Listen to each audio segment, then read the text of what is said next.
myself Dr. Manish Kumar, Assistant Professor, Department of Commerce, Khwaja Moinuddin Chishti, Language University, Lucknow. Dear students, last turn पे मैंने आपको accounting के fundamental के बारे में बताया था, पढ़ाया था। तो आज मेरा टॉपिक है ऑब्जेक्टिव्स ऑफ अकाउंटिंग। अब लेखांकन के उद्देश्य क्या होते हैं, क्या पर्पज होता है अकाउंटिंग का।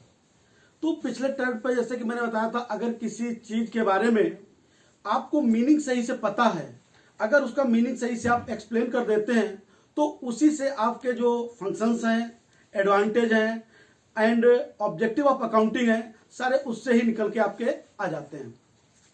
तो मित्रों, अकाउंटिंग का मेन ऑब्जेक्टिव होता है प्रॉफिट कैलकुलेट करना।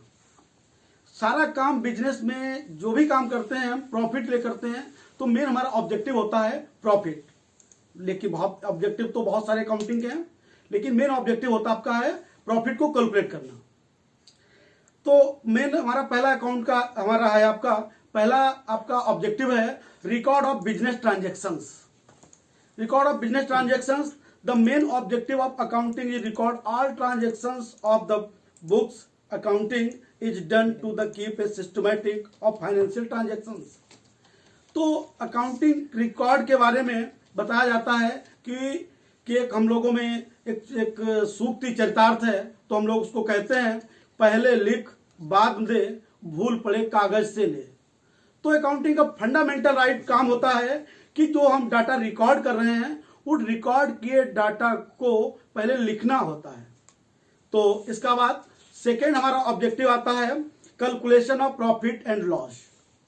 प्रॉफिट एंड लॉस, जैसे कि हमने फंडामेंटल ऑफ अकाउंटिंग आपको बताया था कि हम जो कोई भी ट्रांजेक्शन लेन देन करते हैं, तो उन लेन देन करने के बाद में हमारा मेन पर्पज आता है कि एक पर्टिकुलर टाइम में जो हमने काम किया है, उस काम में जो बहुत सारे ट्रांजेक्शन्स किए हैं, बहुत सारी पार्टी से लेन देन किए हैं, उससे हमें क्या प्राप्त हुआ, यानी कि प्रॉफिट कितना हुआ। तो हमारा सेकेंड ऑब्जेक्टिव मेन होता है आपका calculation of profit and loss. इसके बाद थर्ड आता बेटा knowledge of financial position of the business, कि जो हमारा बिजनेस है उस पर्टिकुलर टाइम में या फाइनेंशियल ईयर में जो हमने एक्टिविटीज की हैं, उन एक्टिविटीज से मुझे क्या हमारी पोजीशन है बिजनेस की, कितनी एसेट्स हैं, कितनी लायबिलिटीज हैं, कितने क्रेडिटर्स हैं, कितने डेटर्स हैं। जो हम क्रेडिट पे काम किया है उसकी हमारी पोजीशन क्या है।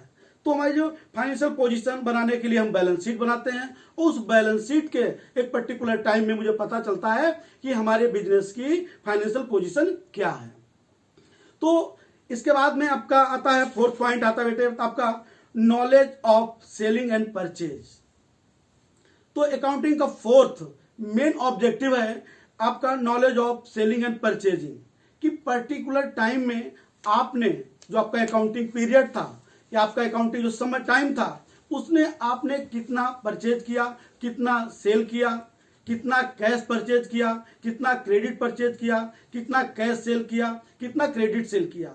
इन सारी चीजों का रिकॉर्ड हम करते हैं किसमें, आपका knowledge of selling and purchase. तो अकाउंटिंग का फोर्थ मेन ऑब्जेक्टिव आपका है आपका knowledge of selling and purchasing.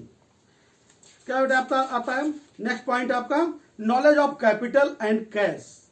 Capital, किसी बिजनेस को स्टार्ट करने के लिए सबसे पहले मुझे जरूरत पड़ती है कैपिटल की।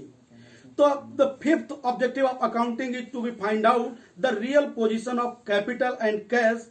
Many transactions at the end of the financial year they become differ, so the accounting provide the real balance of capital and cash, कि हमारा रियल बैलेंस क्या है। जो कैपिटल हमने लगाई, उस कैपिटल से बहुत सारे हमने कैपिटल का यूज किया, तो उसके बाद हमारी क्या कैपिटल कितनी है और कितना हमारे पास लिक्विड में कैश हमारे पास है। इसका बेटा आता है आपका सिक्स्थ पॉइंट है आपका knowledge of creditors and debtors.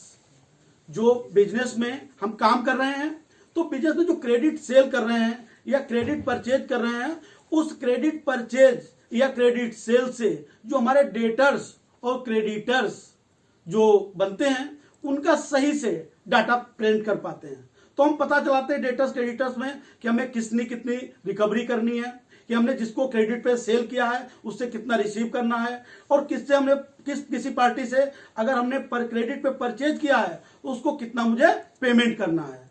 तो knowledge of creditors and debtors, the sixth objective था आपका अकाउंटिंग का, डेटर्स एंड क्रेडिटर्स। फिर अगला पॉइंट आता है बेटा आपका नॉलेज ऑफ टैक्सेबल इनकम।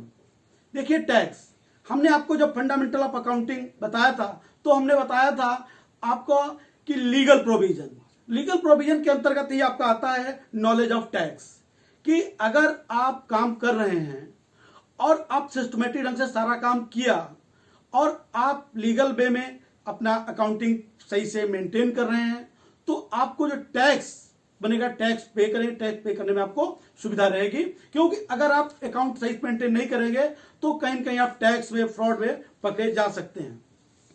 इसके बाद बेटे नेक्स्ट पॉइंट आता है आपका है providing the accounting information to users. जो हमारे फेथफुल होते हैं, जो बैंक जो हमसे संबंध रखना चाहते हैं, जैसे बहुत सारी पार्टीज होती हैं जिनसे हम अपना बिजनेस में ट्रांजैक्शंस करते हैं, लेन देन करते हैं, जैसे आपका बैंकर्स हुए, मनी लेंडर्स हुए। तो जब हमारे व्यापार में पर्टिकुलर टाइम में हमने काम किया, हमें प्रॉफिट हुआ, तो वो लोग बहुत इंटरेस्टेड होते हैं कि जिस पार्टी से हम लेन देन कर रहे हैं और जो पार्टी जिसके साथ हम ट्रांजैक्शन कर रहे हैं, जिसके साथ हमारे रिलेशंस हैं, उसकी पोजीशन क्या है। तो उस पोजीशन के लिए बताना पड़ता है कि वो लोग इंटरेस्टेड होते हैं जिन्होंने आपको लोन दिया, तो उनको बड़ी आपसे उत्सुकता होती है पर्टिकुलर टाइम में एक कंपनी प्रॉफिट में जा रही है या लॉस में जा रही है। तो अगर कोई व्यक्ति लॉस में जा रहा है तो उससे कोई भी ट्रांजैक्शन नहीं करना चाहता। Thank you. नेक्स्ट टाइम में हम लोग नए टॉपिक के साथ आप लोग मिलते हैं। Thank you.